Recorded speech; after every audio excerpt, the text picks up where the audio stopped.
The project support plans. We're going to look at the next set of support processes for which we're going to develop our project management plans. We're going to look at information management plans, risk management plans, and contract management plans. Information management plan is the efficient use of project information. We're going to develop information requirements and information matrix. The information requirements helps us identify who needs information. These are the key stakeholders of the project that need information to make decisions. The reasons why they need information, how they plan to use the information provided by the project, when they need it. That is important because they need to make decisions about the project on a specific time, in what format they need information. We also need to prepare and identify who will be in charge of preparing the information and who will send the information to the key stakeholder. In this session, the team looks and works on an information matrix. They identify all the stakeholders and their needs for information. They identify the purpose of the information, why the stakeholder needs it and how they plan to use it. We also identify the format. Some stakeholders might have specific requirements about how the information is needed from the project. We also assign people responsible for the preparation of the information and who's going to be in charge of sending that information. Another important element is the frequency. That is going to be part of our schedule of sending information and reports to the different stakeholders.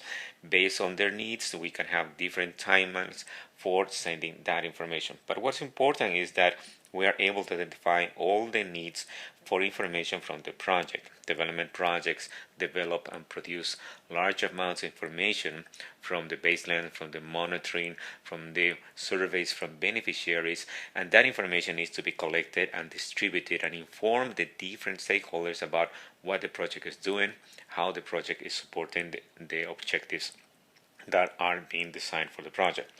There may be different needs. Some of those are required, meaning that, for example, a donor has a requirement for specific information, but the other ones could be information that the project identifies to build support, or even like partners institutions to help coordinate the work that the project is going to be doing with those partners. Depending on the type of project, there are going to be different purposes and different formats also, and how we're going to be distributing the information. The risk management plan is used to identify and categorize all the critical risks that were identified by the project team. It means looking at the risk levels, risk categories, risk response, and risk owners. The team will use the risk matrix, and in a brainstorming session, they're going to be identifying all the risks that, based on the information they have at that time, all the risks or the situations or events that might have impacted the project. For each one of the risks, they're going to identify the levels of probability and the levels of impact. And those levels are going to be from high, medium to low. Then, based on that information, the team will develop the risk factors, which is the multiplication of probability times impact. In the case of risk C here, has high level probability and a high level of impact. The risk factor will be 9. That information helps us to prioritize. So that will be, in our example, priority number 1. And with that information, then we can identify the types of strategies we can use to manage the different risks. And the idea behind that is that we can focus on those risks that are important, that have a high risk factor. And for example, in that type of risk, the strategy will be to avoid, meaning the project needs to take immediate actions to try to avoid or reduce the impact of that risk. The second level is mitigate. That is a level priority 2. The project will create a certain amount of work, activities, actions to reduce the impact of the risk into the project. Then the other level is transfer. An example could be that there is an activity in which the team doesn't have the experience or the skills needed, and if they do the activity, there might be a risk in the reduction of quality. So the project manager and the team might decide to transfer that responsibility to a third party, a partner, or a consultant, and that way it reduces the risk to the project. The last one is level 4, low priority. That means that the level of the impact is so low and the probability is low that probably it's not going to happen. So we don't do any actions. We monitor to see if there are any changes, but we accept that. The impact could be very little in terms of the impact to the schedule or to the budget. We use also this simple table that helps us identify based on the levels of probability and impact, and helps us identify all those risks that are at the critical level. Those are the ones that demand the attention of the project in the short time. The ones that are around here, meaning high level to medium level, they are in the longer term. They will may take a little bit more time to do it. The other group, the ones that are low, are the ones that we don't pay much attention. We don't need to focus on that. And that helps us prioritize our energy and put our efforts on those issues that are important to us. And that way we can reduce a lot of those issues or risk on the project without having to spend much time on all of them. The risk management plan will organize all that information. We will have information and description of what are the risks. What are the consequences if that risk happens? What will happen? What will be the consequence of the project? Based on the previous analysis, we will have a risk level for each one of those risks. We will then identify and develop our response strategy. We will have an action date when we want these responses to take place. We will then assign an owner. A team member will be assigned to do some of these activities and responses to reduce the risk to the project. And finally, we're going to include a column where we have a status that will help us monitor the progress on how these actions, how these responses are making progress as we start moving into the project. The idea will be that once we plan what we have, then we're able to monitor. The thing with risk is that they tend to change based on the level of information and how much we know about the project. As we start implementing the project, we start finding new risks.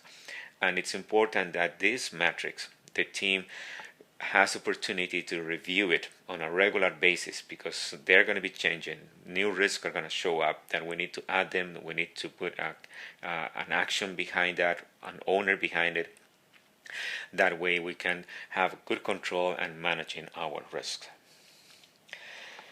The other plan that is part of our process is the contract management plan, and one of the important elements, that requires a lot of time and effort, is managing all the procurements of goods and services.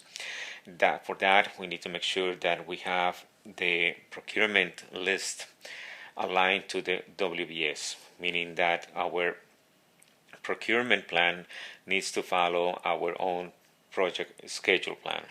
We have to have detailed descriptions of the items that we need, the type of contract, many times following contract terms, this budget, how much money has been assigned for that item.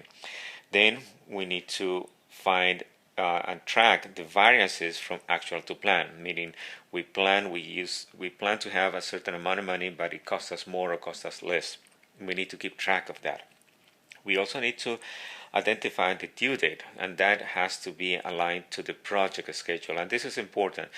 I've seen many cases where the procurement plan is not integrated or coordinated with the project schedule, and procurement usually follows a different set of procedures, and if it is not aligned, then you may end up with having your goods coming too late by the time you actually need it, and adding another information in terms of status to monitor your progress. So this is what your procurement matrix will look like. Again, this is an opportunity for the team to start working together, and this is one of those sessions in which you need to bring the procurement unit and representatives from the organization who are going to be supporting the project on procurement. They need to be part of that because you need to have an understanding of the process also that they manage to comply with either local regulations or donor regulations.